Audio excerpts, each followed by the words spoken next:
Hello and welcome to the World Wanderers podcast, your source for travel stories, travel destinations, and travel philosophy. I'm Amanda. I'm Ryan. And we're your hosts.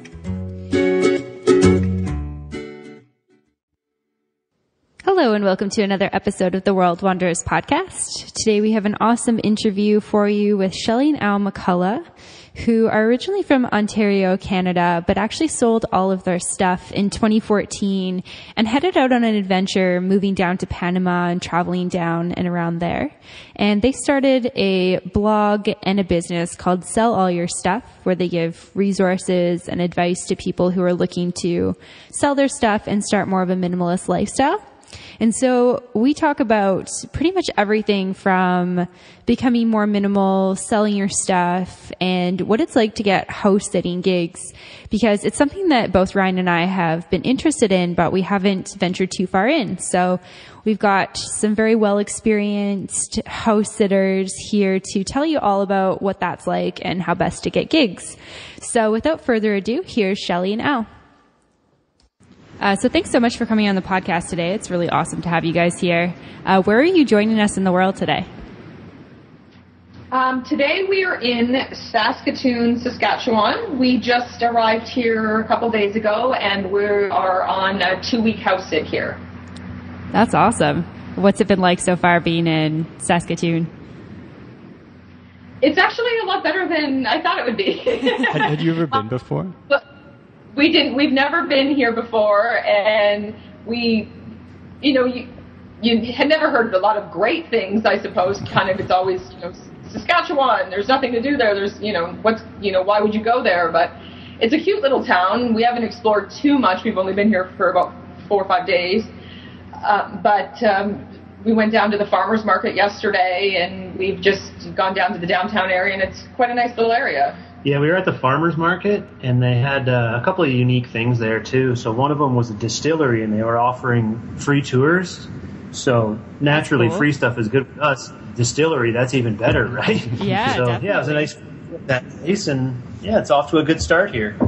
That's awesome. And so before this, we want to kind of back up and kind of rewind, trace your steps. Where did you come from before Saskatoon? Before Saskatoon, we were in Ontario for about 3 weeks? 3 weeks visiting family. Before that, we were in North Carolina for a month. Before that, we were in Florida for a few weeks. And before that, Panama. Nice. Sounds like a pretty diverse adventure that you've had over the last couple months. Yeah, it's definitely been a change since we left Panama, after being in Panama for about 18 months. Then, going through the U.S. and now into Canada, there's definitely been a change of weather for the first thing. Just a lot cooler than it was when we were in Panama. But it's been nice to see friends and family again after we've been traveling for about 20 months. So, so it's nice to be back in Canada, actually. It's something a little, it's a nice familiar change. Yeah, we can definitely relate to that, having gone away and then come back. It's always nice to kind of come back and you see people that have known you for ages and just be really comfortable. Everything you say, people understand. It's just nice to kind of be home in a lot of ways. Yeah. Yeah, it's different too this time around. And when you go on vacation for a couple of weeks, a month, whatever, you come back and you're I'm home. I'm in my comfort zone, Well, it wasn't really like that for us because we're kind of flying into Toronto thinking, we don't have a home. Yeah. We're kind of homeless and just, sponging off a family. So it was a bit of a different feeling this go around, just in that we don't have a home. So, but there is that comfortable familiarity with things. So that's always nice. Yeah, that's definitely something we can relate to. We actually just did an episode on what it's like to come home, and we were talking about how it's kind of weird. That's the adjective that I continue to use to describe it, is it's really weird to come home after you've been gone for so long. Yeah, it's a good way to describe it, really. I mean, it's not weird, different.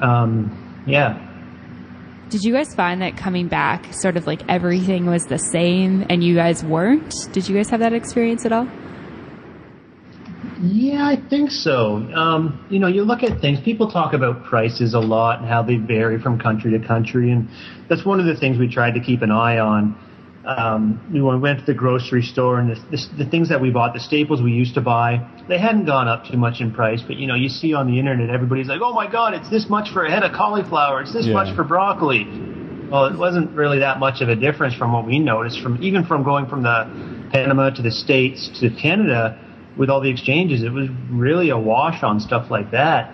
But I guess we see us as different in that, I don't know, we just don't really think about those kind of things anymore. Is that maybe a fair way of putting it, Jeff? I guess, yeah.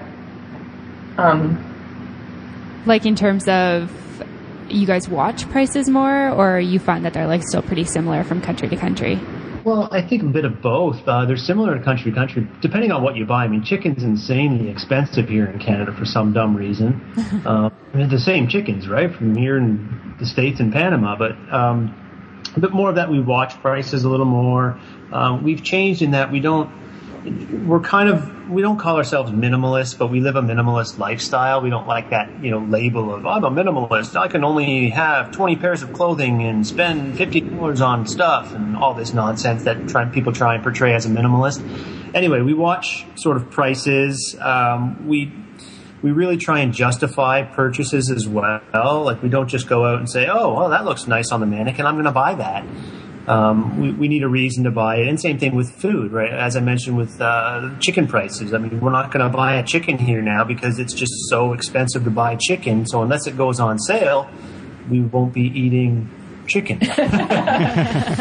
Unless one happens to wander into your home or something like that. Yeah, exactly. Get them. You guys need to house sit on a chicken farm or something like that.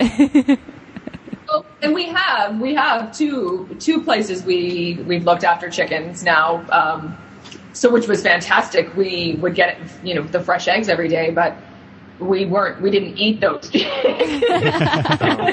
It's funny that you've actually had that experience because I was kind of joking. That's really cool. Well, of course, I mean, in Central America, so many people have chickens, right? It's great house sitting with chickens because then you get the free eggs, right? And they're actually kind of entertaining when you try and put them away for the night. It's kind of hard. Like chasing around the chicken. You feel like an idiot, You're like, how hard can this be, But you're chasing around a chicken. That's awesome.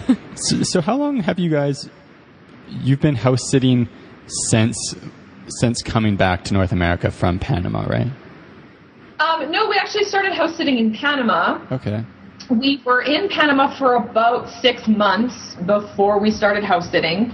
And then, so we've been house sitting now for a little more than a year. Wow. So we sat in a number of different places all over Panama. We also did a sit in Nicaragua. And then that's actually what brought us back to Canada, is that way back around Christmas time, we booked a sit for this coming summer here in BC. So we've sort of ever since Christmas been kind of having our focus on coming back here to Canada to do this house sit for the summer. Yeah, one of the things in Panama that happened, we house sat for 3 months at some friend's house, and then we sort of bounced around the town that we lived in for the next month, doing 2 weeks here, a week there, a couple of days here. We basically lived rent-free. And then we moved out of that town towards the city and did a few house sits there for a few weeks.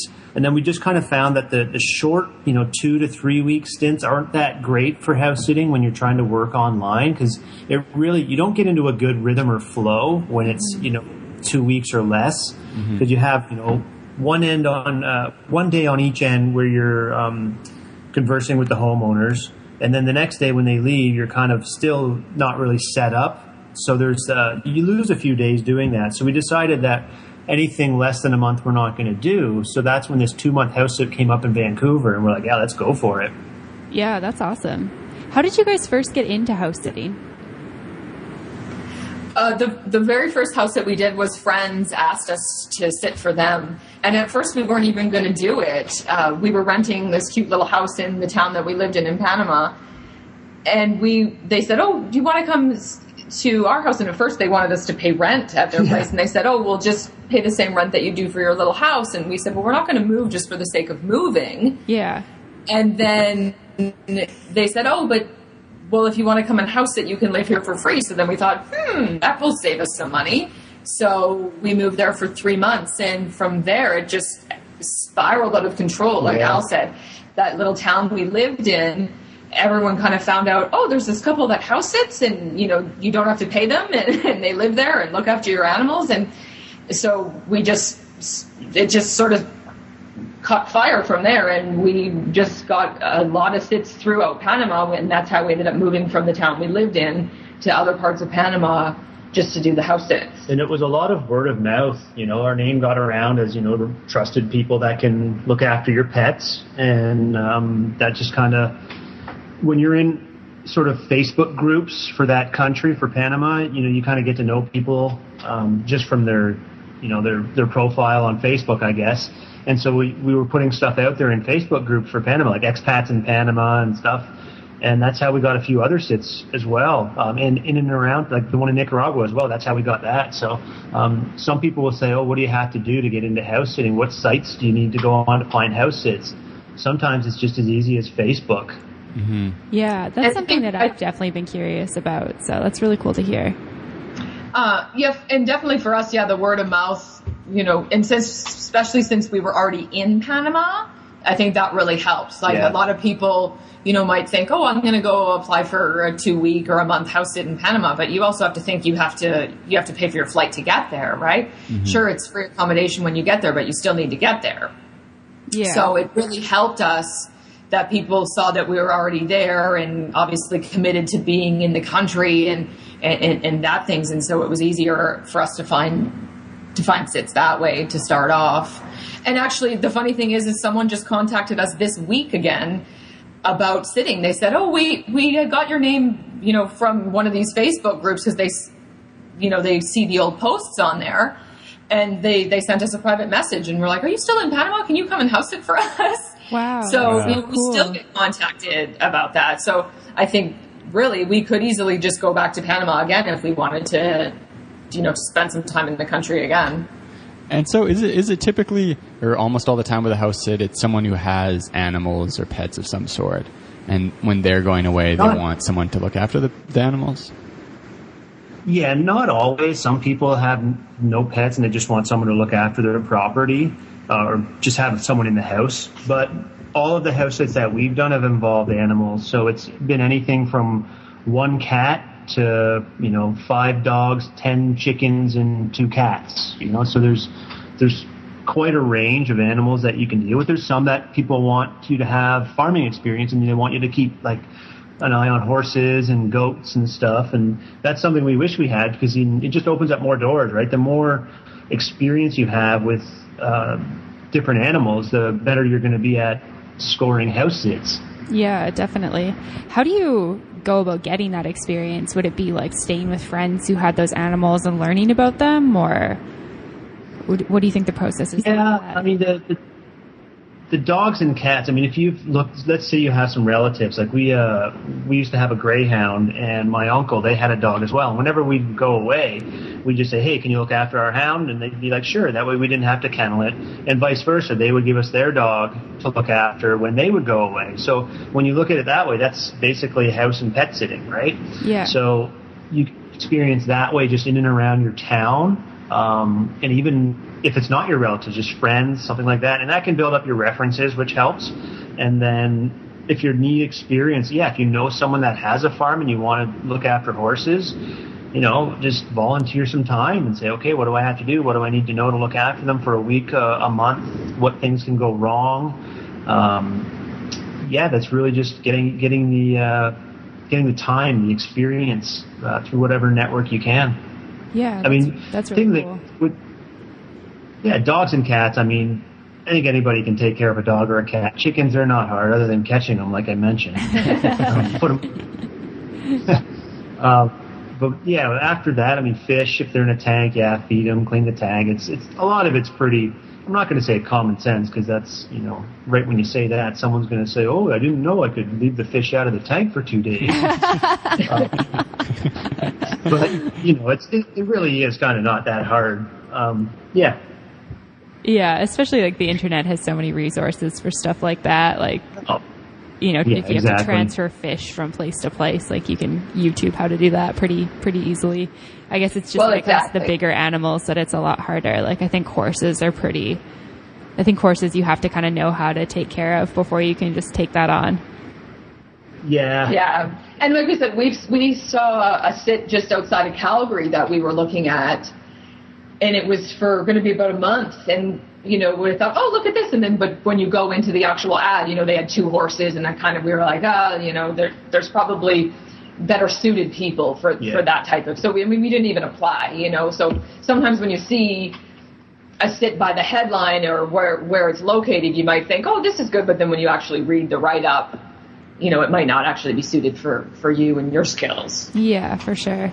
And so when you guys decided to come back to North America, did you find the house sitting opportunities through word of mouth once again? The very first one that we booked in BC was through Trusted House Sitters. We had actually been members of that site for probably about 6 months before then, and we had actually never secured a sit through that platform until we got the one in BC. But ever since then, all of our house sits have been through Trusted House Sitters. Yeah. So we're definitely finding it different here in North America, that people use those platforms, whereas, like we said, in Panama, it ended up just being really word of mouth. I mean, the expat communities in Panama are pretty tight-knit, and there's obviously a lot fewer people. So once the word kind of got out that we were there, it was definitely easy for that. But I guess for Canada, the platforms are definitely the better way to do it, I think. Yeah.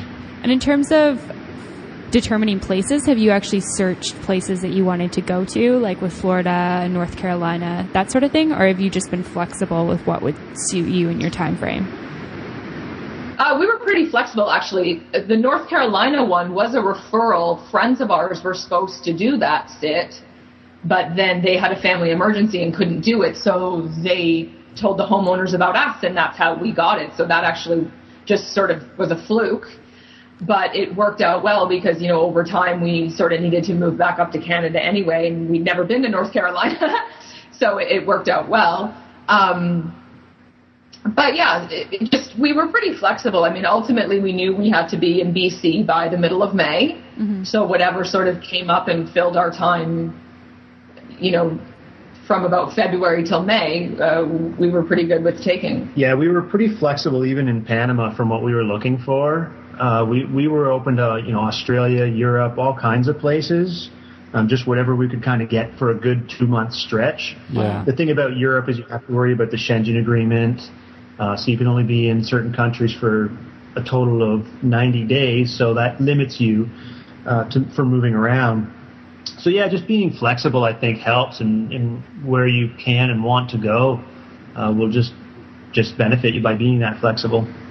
Yeah, definitely. It sounds like, just from the little research I've done into house sitting, it's not something that we've ever done, but we would definitely like to do in the future.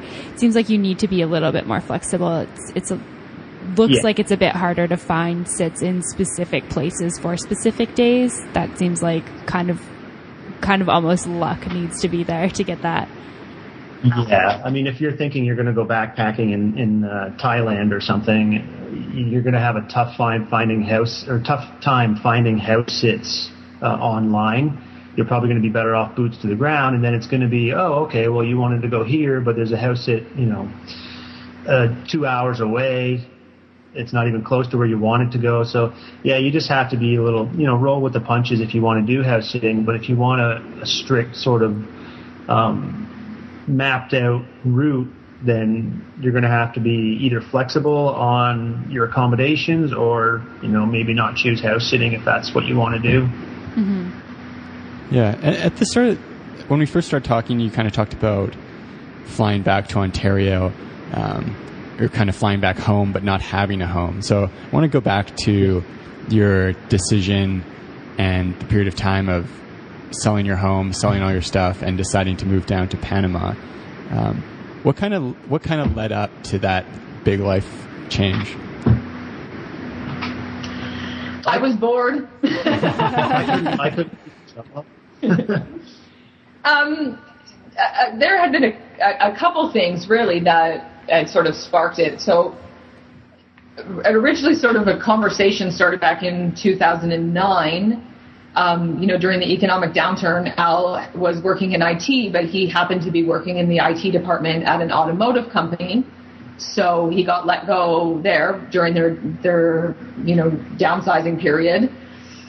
So at that point we were kind of like, do we want to be doing these jobs forever? Is this what we both want, what we're doing? My job was fine, but it wasn't super fulfilling either. So we just kind of talked about, maybe when we're 50 or 60, we'll retire somewhere, And then we started traveling a bit more and kind of investigating some countries in Central America. And we really fell in love with Panama.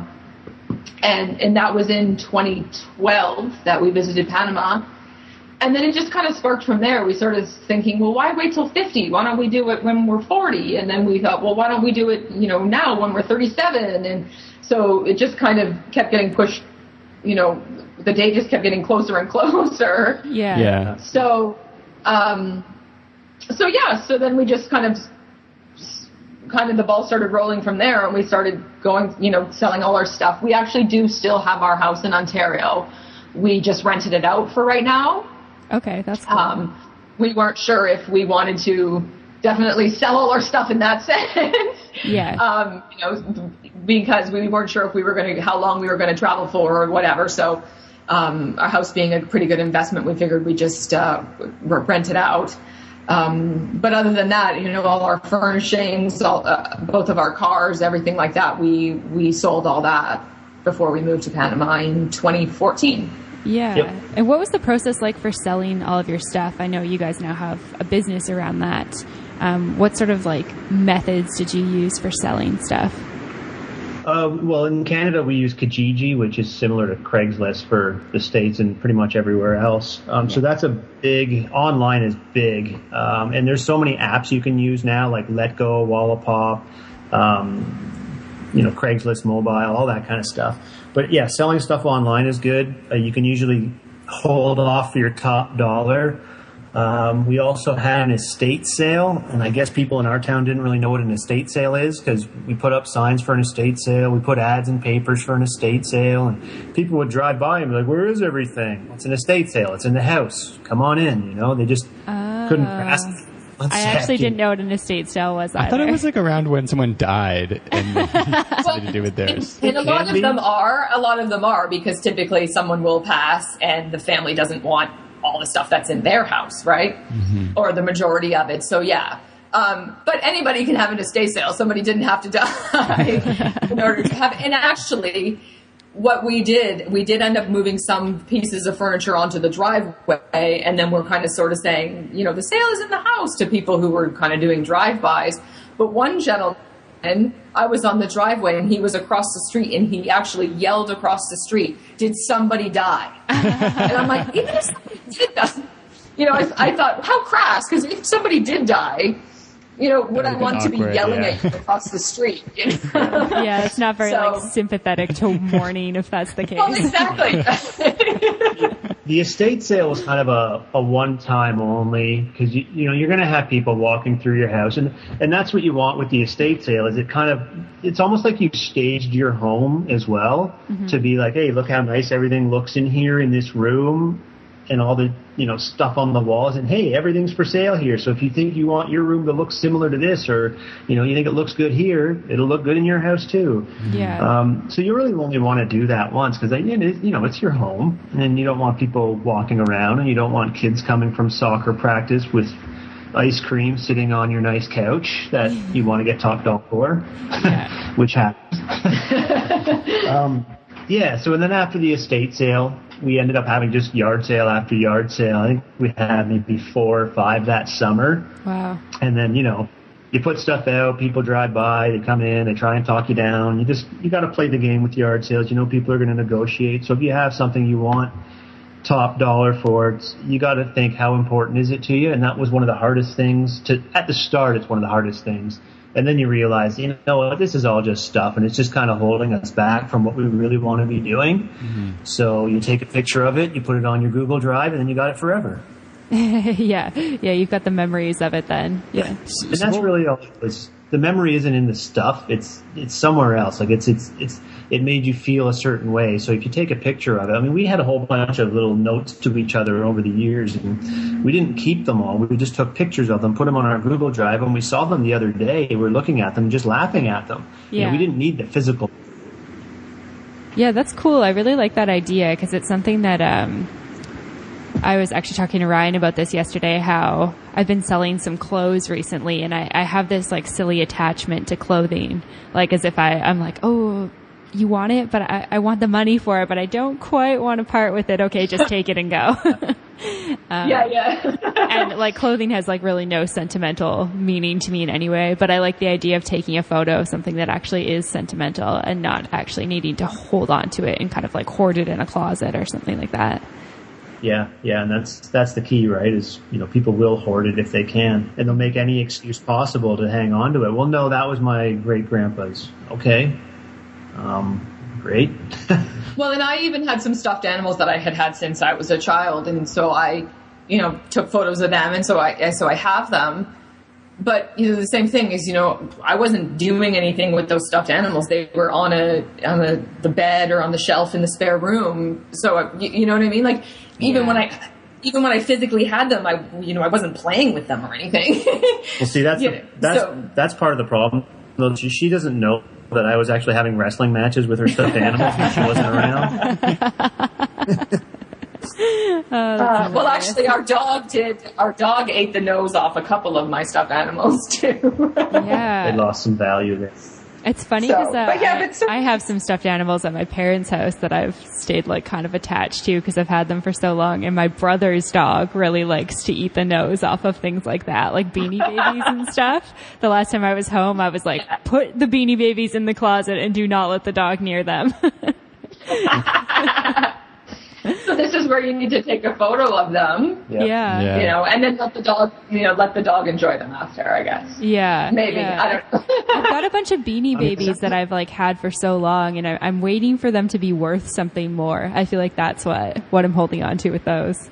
What you're keeping them for? Yeah. Yeah. Well, if the nose is, sadly, I doubt they're worth much, but that's the ones that still have noses. Put them in the closet. You're devaluing the Beanie Babies by letting the dog eat the noses. Oh, you know what? You know who would really enjoy Beanie Babies? Who? Your dog. Oh, oh, that's funny. So were there any items in particular that were really hard to part with? I know you For us, not so much. We didn't have a lot of, I guess, things that have been in, you know, our family for a long time. You know, I understand how sort of the older generation, which would be, you know, our parents or, you know, our grandparents would have trouble getting rid of stuff because they feel like, oh, they've had it for 50 years or something. Well, there's that, and they were raised by people that went through the Great Depression, right? So everything, you know, keep everything. It's got value. You know, you spent money on it, keep it. Mm-hmm. So. Yeah, but for us, I don't think there was anything that was too hard to get rid of. I have to say, though, I had a couple salt lamps, which I really loved.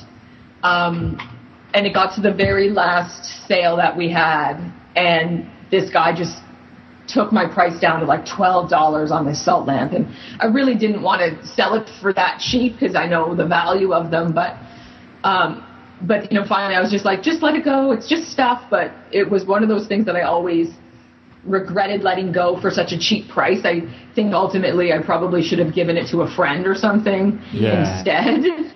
Yeah, and that's something I mentioned in one of my Sell All Your Stuff and Move Abroad book, I think, is like, what's it, you know, if it really means that to you and someone wants to drive the price down that low, you've got to think like, well, you know, you're really just trying to be kind of a bit of a douche buddy, so I'd rather donate something than to have some guy sit there and completely insult me with prices. You know, if you've got something for $20, chances are I'm going to take anywhere above 10.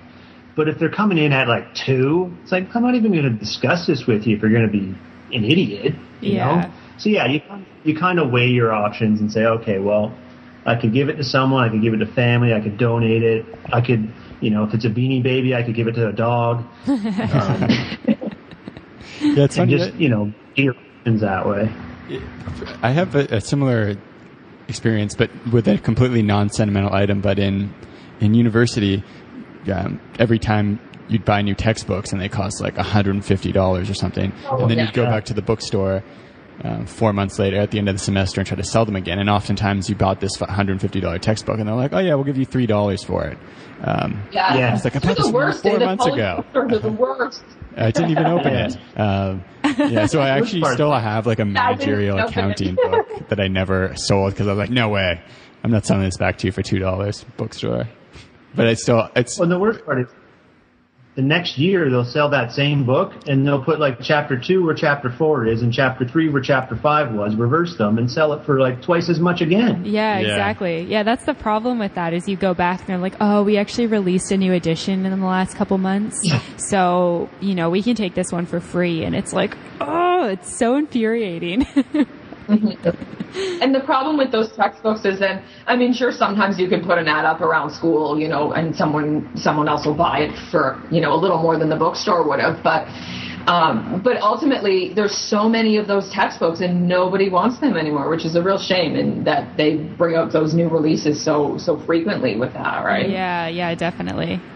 So how much stuff do you guys have now that you actually own? Is it just what you take around with you from country to country, or? Yeah, pretty much. We each have a sort of a rolling duffel suitcase, and we each have a backpack that we use as like a carry-on that has our laptops and those kind of things in it. But that's it. We also have maybe about 6 storage totes at my parents', which have some paperwork and things in it for taxes and that kind of stuff. Yeah, just small totes. And then we also kept a few winter type clothes, like winter jackets and sweaters and stuff at my parents'. Boots. Because if, worst case scenario, we actually had to come back to Canada in the winter. Yeah, it's put a coat on. Yeah, it's good to have those things just in case, because you invest so much money in them when you do buy them. It's nice to just kind of hold on to them forever. It's like over $100 for boots. It's over $100 for a winter jacket, and that's being cheap. Yeah, I was going to say, to get a good winter jacket for a Canadian winter for $100 is that's almost like a steal. Oh, well, exactly, right? So, you probably put at least $300 into it, so it's nice. So that's why we kept a few things like that. We did wear them when we were in Ontario because it was colder than it should have been for April. So it was nice to have. Yeah. But we actually left them in Ontario because we figured we wouldn't have a chance to kind of give them back to my parents again. And, obviously we haven't needed it here in Saskatoon yet because it's so warm. But we did have to take a few things for cool weather clothing. Like I had a pair of pants I had stored, a couple sweaters. And so that's actually added some volume to our suitcases. So what we had to do is we have those vacuum bags that you can pack stuff in and suck out the air. Yeah. And that saves a lot of room in the suitcase. I wish we'd have done that when we moved to Panama. Actually, I wish we just didn't bring as much stuff to Panama, to be honest with you. Yeah. Totally. Yeah, that's such a great way of doing it. And we had the vacuum bags. They were just kind of sitting there from when we put stuff away with Shelly's parents. So we're like, hey, let's do this. We can put some of our, thicker clothing in here, or even the tank tops and shorts that we'll wear later in the summer that we're not going to wear now. We can take with us and just, not have to worry about storing them or selling them or just donating them. We can still use them. Mm-hmm.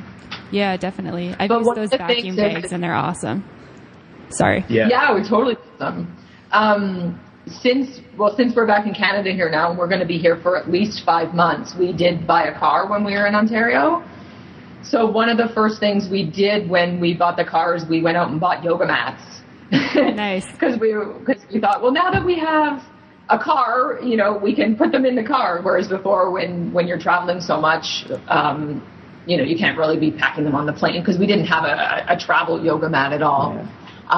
When we were in one place in Panama, like the one town, we had the mats there. But once we started traveling more, we didn't. So that was our first big purchase back here in Canada. Yeah, it's funny. You give yourself more space and you'll fill up that space. Like even just having a car, we're like, oh, you have a little bit of space for storage, so you tend to use up that space. And when we bought a house, 14 years ago, we were like, oh, well, we've got a, 2 a split level bungalow with 3 bedrooms and everything. We got to fill up this space, you know? Yeah, totally. That's a really good point. Something that we've both found as well. Yeah, it's funny when we've been backpacking, even thinking about when we first started, I think we were both more inclined to buy souvenirs, but you always have to make this decision when you're looking at it. You're like, I really don't have that much space in my backpack, and I'm going to have to carry it around for a month. Totally, right? Yeah. Well, exactly. I used to be a tchotchke guy too, you know, always, got to buy the t-shirt, you know, but now it's like, I don't need the t-shirt. Yeah, I had like a pretty strong addiction to souvenirs for a while. I know I cleared out, my parents moved probably about 6 years ago now, but I had to clear out my childhood bedroom, and I found hundreds and hundreds of keychains that I'd collected from every place I'd ever been. I was like, Amanda, stop. And you never even used them either, right? No, they were in a box. Yeah. I was I need to just get rid of these. They need to just go. And as much as, in a lot of the, Latin American countries and, those buying of those souvenirs do help those people because, they're just a small little place and they're making their own souvenirs and, it's not buying them from a large company. But at the same time, it's do I really need this? Yeah, definitely. When we were in South America, I took to buying either postcards or bracelets that I could actually put on my wrist or my ankle. Yeah. And that way it wasn't taking up space in my bag. It was just something that could actually be on my body. Yeah, because we've done a lot with the bracelets. Yeah. And when we moved to Panama, we didn't take our wedding rings with us. And so after about 8 or 9 months of living in Panama, we went to the fair and we bought coconut rings. Oh, so now cool. we have wedding rings made out of coconut. Oh, cool. That's awesome. Yeah, they're pretty fun. I wish I'd done it before we got married. It would have saved a few $1,000s on a ring. That's awesome. So what was life like? But now we're worried. Now we're like, but what if these rings break because they're just a nut, right? Yeah. So we're we should have bought 10 of them. I guess when they break, it's just time for a new one. Yeah, exactly. Yeah. I think I can splurge for the $1 they cost. Yeah. So when you guys got down to Panama, what was it like at first? Was there anything that surprised you that you didn't expect to have or didn't expect about life down in Central America? Oh, every day in Panama is a surprise. Yeah. It would. Yeah. I don't know. Everything is so completely different from what it is here in Canada. Yeah. I mean, the language, first of all, and we had taken classes at the local college where we were living in Ontario, and we thought we were somewhat prepared, but sadly when the town we actually moved to in Panama is kind of the equivalent of the slang there is the equivalent of Newfoundland slang here. Or if you were to go to in the States like a Cajun slang or that kind of thing. So everybody dropped their S's at the end of the words. So for us, still being very beginner in Spanish, we had a hard time understanding what people were saying all the time because they were dropping the S's. After a while, you figure it out, but it makes the whole learning curve of the language that much harder. Yeah, you might as well have put marbles in their mouth. So that's how bad you couldn't understand them, really. And everybody kind of had that problem when they first got there. And as you live there, you adjust, like Shell said, and you figure out what they're saying. Mm-hmm. Wow, that sounds really challenging. Other stuff, I think, we were surprised with the lack of fish available. Being that we had settled on a place called the Tuna Coast. Finding fish was insanely hard. It's you got to know the guy, you know? And it was funny. You talk to other expats and be like, yeah, so, where can I get some fish? Where can I get some fresh fish from a guy? Oh yeah, you either got to catch it or you got to know a guy. It's well, what's with this big secret? Just tell me a guy I can get some fish off of, That's so funny. What a weird it was really experience. peculiar. And then towards the end, it ended up being we could get fish anytime. We had more fish than we knew what to do with, It was so weird. You knew the guy at that point. But it's right? It really was. But the thing is it was a fishing town, but all the fishermen were hired by larger companies in Panama City. So as soon as they would come back in with their catch at 3 p.m, for example, the big refrigerated trucks would be right there at the beach, and they'd all just load up the fish and take it back for the 5-hour drive back to the city so that they could be serving it in the restaurants the next day. And a refrigerated truck is a pickup truck with a big, huge cooler in the back, like a hot tub size. Yeah. Wow, that's so funny. And what was day-to-day life like in Panama for you guys? Roll with the punches, really. Like you didn't have a routine or a set sort of schedule of doing things, because the internet might have been out, or the power was out, or the water was out. There seemed to be a lot of obstacles. So it really tests how your resiliency, how you overcome obstacles. And you can't let them get to you is the main thing. It's like, oh, okay, well, the power's not out. The power's not out. The power's out. What do we do? Okay, well, just go do something that doesn't involve power. It's just, that's all you got to do is roll with the punches. Yeah, that can be hard for a lot of people sometimes. I know it's something that I've struggled with at times as well when I'm traveling, when I've got an expectation in my mind and then it just doesn't work out. Oh, yeah. I mean, and even when, we, for example, we lived on the Pacific side, but we went over to the Caribbean side up to Bocas del Toro we had to do a border run.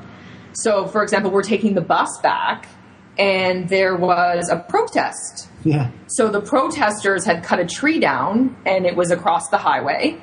So we're sitting on the bus, for 20 minutes or so in this traffic jam, and then people start getting off the bus, and we see people walking from the other way, and a lot of people start grabbing their stuff from our bus and leaving. And so we decided to do the same thing. And sure enough, when we get up, we see that the tree's down, and it's not going to be moving for a long time.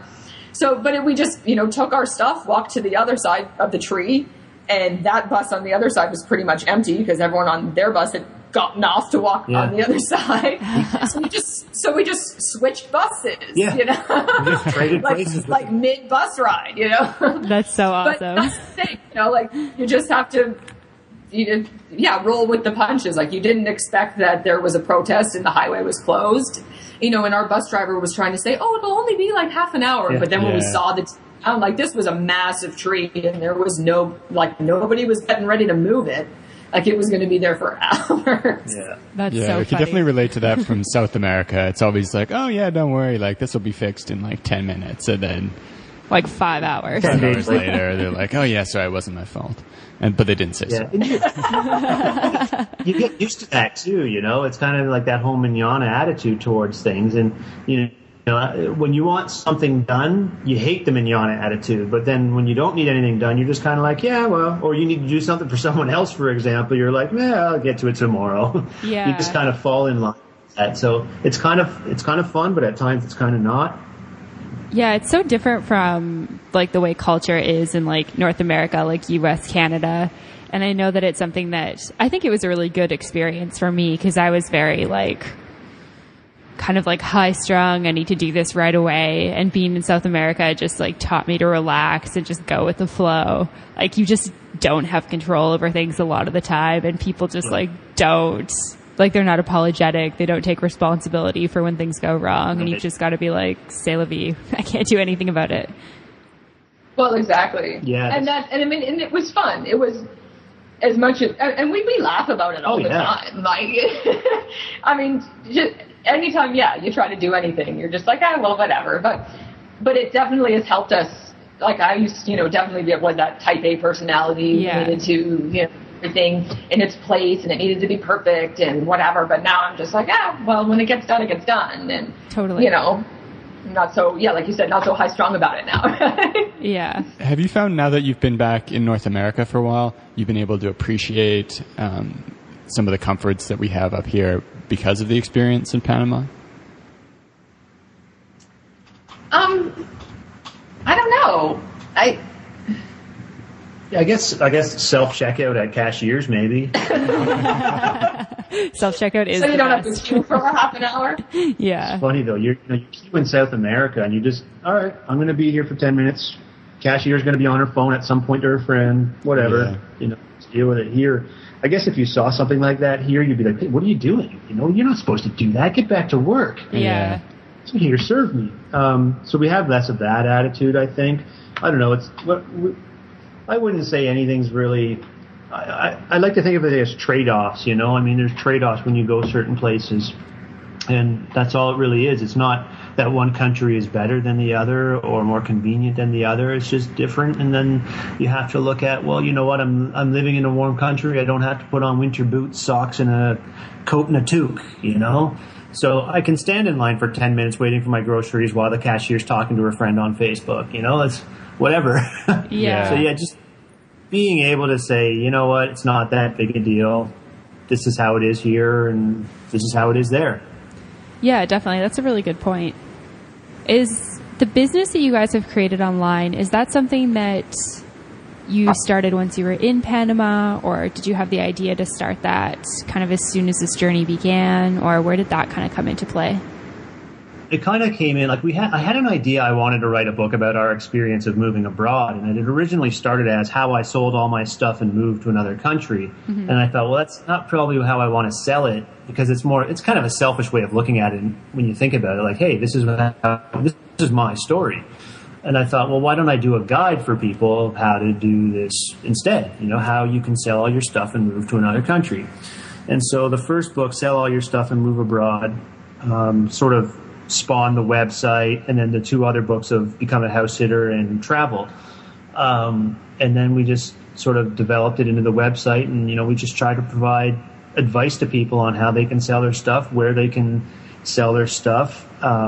If they want to just even take a short vacation, where they can find money by selling their stuff to fund that vacation. A lot of people want to do things on the cheap, or, you know, be budget travelers, and there's so many different ways. If you just sell a few things, that you can do that, or get into house sitting or couch surfing, or what's the other one, HelpX. There's so many different ways. Workaway. You know, there's so many different ways that people can do things on a budget. So that's the other thing we try and help out, and we try and not preach, but, you know, promote a minimalist lifestyle, because if you start buying a bunch of stuff, you're going to need to put that stuff somewhere. So let's say you store it somewhere. Okay, that's a good option, but you're going to have to pay for that. Yeah. Or let's say you want to buy a house, and then you start filling your stuff up with house.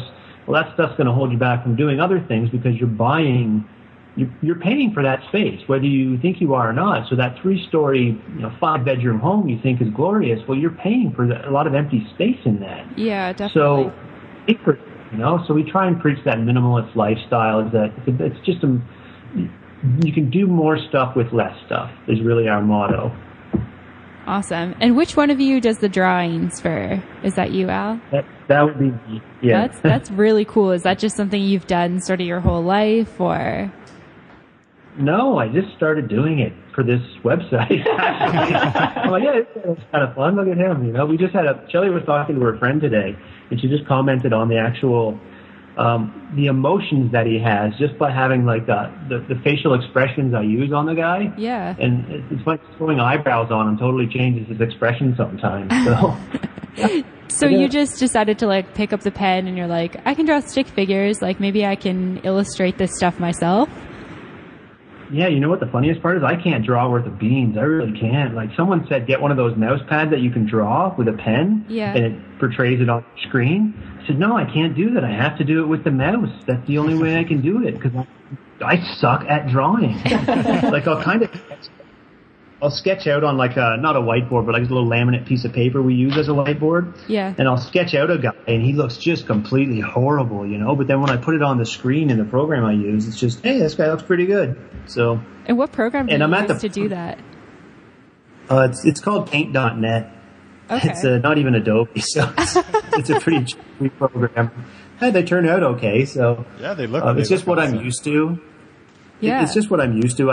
I'm sure I could use Photoshop, but then there's another learning curve, right? So if I want to start doing stuff in Photoshop, it's going to be, okay, well, now I got to spend time learning it. And it's not the most lucrative of things, drawing stickmen. So I try to keep it to the time to a minimum. And I'm at the point now where I've got a lot of different, positions he's in and facial expressions. I can just kind of copy and paste a lot of the things.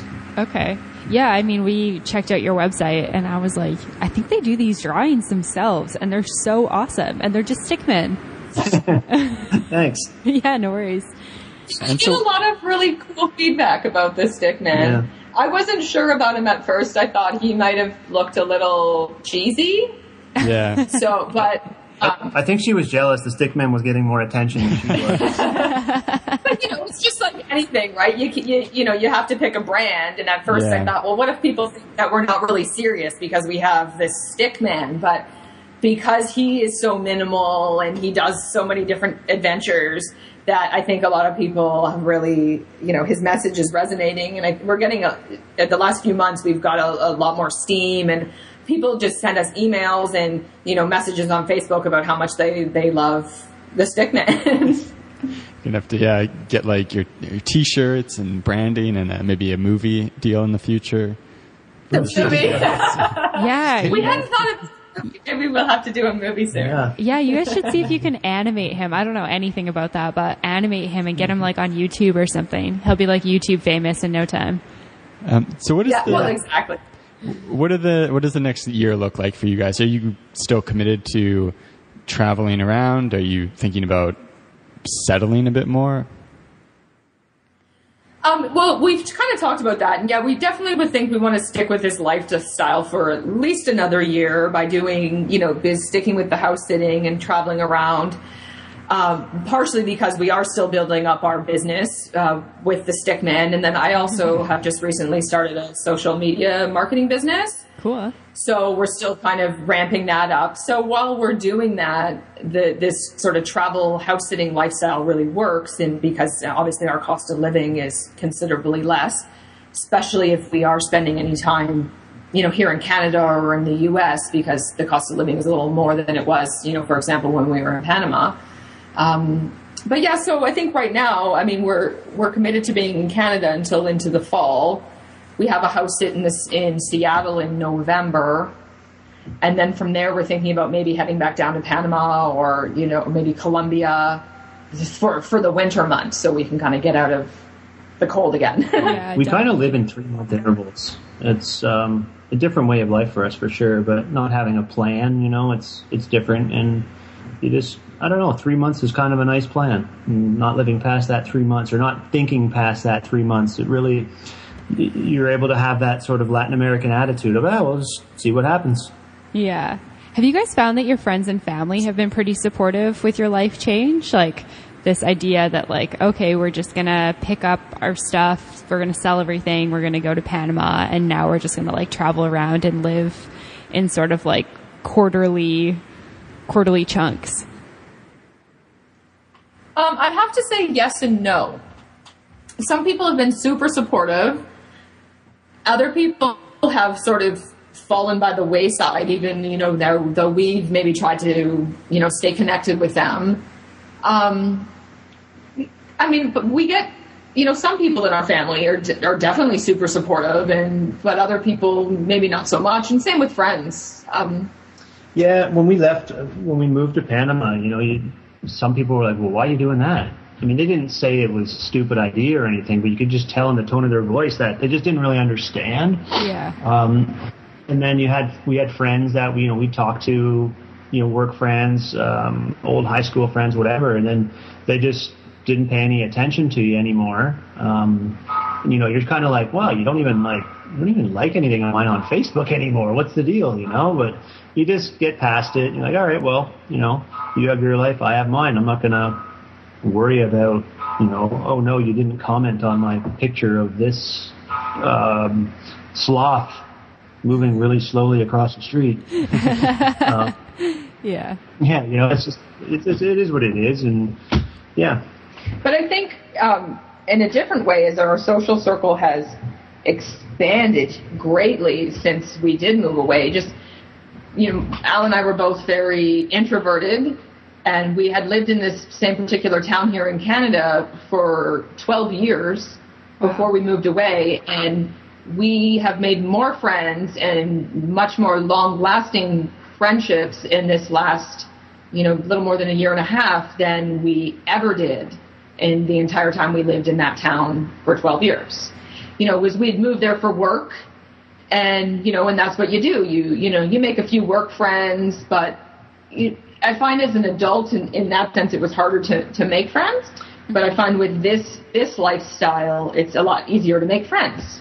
Yeah, with us not having kids either, and everybody in that town, you know, they're starting their family, they get married, have kids, and it's once that happens, with us not having kids, you know, it's like, well, nice knowing you. I mean, like you don't they're get going to be invited doing to things. like the play dates at the park and stuff like that. Well, exactly, right? So it becomes a different, and especially since we were only, you know, I would say newer friends with them. We'd probably only, you know, known them for a year or two or so at that point because we had, you know, just moved to that town. It became, you know, obviously your friendship wasn't strong enough to, you know, to keep going really if your interests aren't really the same. So yeah, definitely. That's a really good point. It's something we've experienced as well as, you know, there's people who we've stayed friends with from like school and that sort of thing, but there's other people that have kind of just drifted away because we don't really have that much in common with them anymore. And it's nice when you're traveling because you've got a little bit more in common with people and you can connect a little bit deeper, faster. Yeah.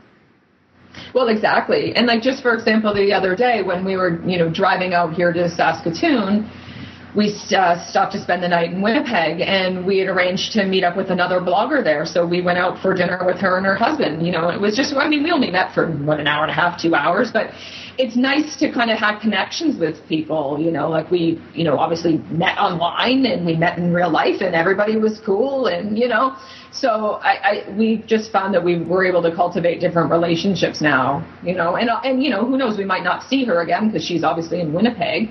But, you know, but now we can stay connected online, and, you know, they were asking us questions about house sitting as well. So it's kind of, you know, just different ways to connect with people. Yeah, it's cool to connect with people when they've got something similar to you, because it seems like sometimes people don't really understand. Like, I feel like there's a lot of people who are supportive in my life, but they're like, sorry, what's this podcast thing you do? Yeah, right? Yeah. How do I listen to it? What do you do again? And you don't really work though, really, you know? Yeah. We don't work. Yeah, it's nice to technically be working, I guess, but to redefine the word in a different way. Exactly. And that's right? the thing, right? Well, and that's the other thing is we don't feel we're chasing the almighty dollar. You know, we're not trying to keep up with the Joneses. Just, you know, we just make what we need to get by, right? Yeah, for sure. It's a very freeing feeling. Yeah. Oh, yeah. Mm-hmm. Awesome. Well, we want to be mindful of your time. Where can people find you guys if they want to look up what you guys have going on the internet? So our website is sellalyourstuff.com, and we are on Facebook and Twitter and Instagram and G+, you know, all the main platforms, so people can check us out there. Also, I have my social media management business at Shine Socially. Awesome. So they can look us up there as well. And then Al also sells the 3 Sell All Your Stuff books on Amazon as well as Gumroad. Okay, perfect. Awesome. That's amazing. Well, thank you so much for taking the time to chat with us. It's been super cool to hear all about what you guys do. Oh, thanks for having us. Yeah, thank you very much. Bye. To find more information, relevant links, and photos talked about in this week's episode, check out theworldwanderers.com. If you have a question, comment, or feedback, send us an email at info@theworldwanderers.com. Join our community on Facebook at The World Wanderers or on Twitter at World Wanderers 1. As always, thanks so much for listening. Have a great day. Bye.